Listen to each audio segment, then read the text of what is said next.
Hello everyone, this is going to be a quick video on how to display Japanese swords. So, this is specifically for katana, wakizashi, and tanto, but some of these things also apply to tachi, such as the way that the handles are facing indicate certain things which we'll get into later. And also, and we'll get into this now,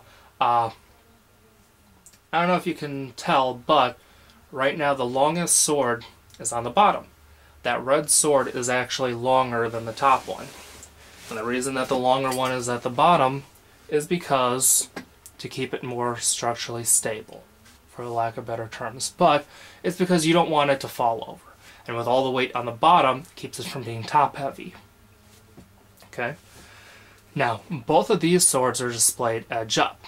Reason being is because katana were worn edge up and are worn edge up, so you want it to be edge up. Now a lot of times tachi are displayed edge down. It's not necessarily wrong, you know, and many would argue that that's the right way, and there's nothing wrong with that way. Some people display tachi edge up for the reasons I said, you know, keeping the edge off of the saya. So,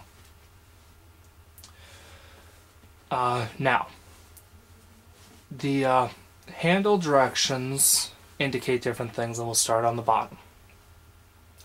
The reason why the ska is pointed to the left is because this is seen as a less threatening and hard to get to position. Japanese swordsmen were mainly right-handed, so it would be more awkward to draw a sword in this manner.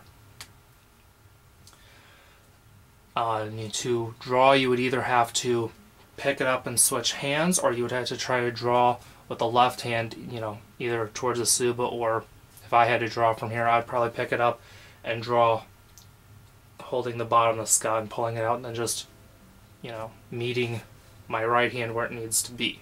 But that's why it was facing the left. Also, because typically this side, which is called the omote side, is typically more fancy. So because of that, on the display you want it to be visible. So this way, you can see it better. Now of course the sword isn't particularly fancy, but you know, it's something to keep in mind as well.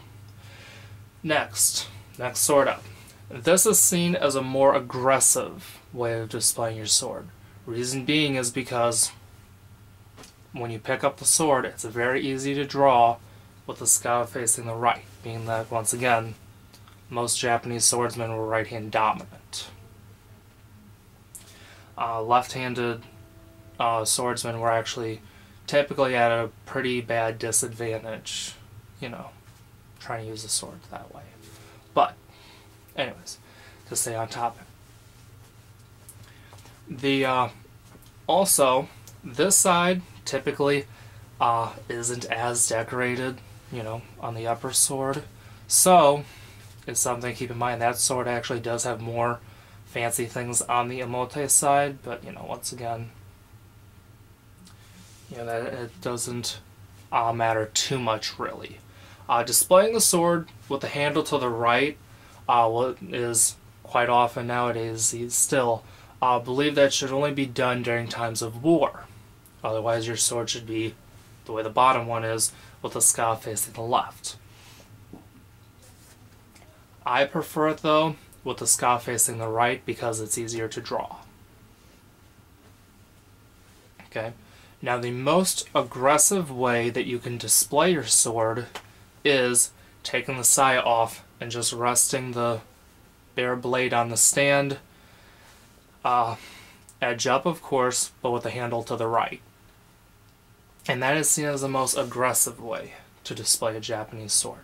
I don't do that because I just don't think it's safe, but, you know, it is an option. I do not recommend it to people, though.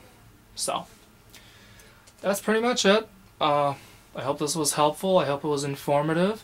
Please like, share, and subscribe, and I'll see you in the next video. See ya.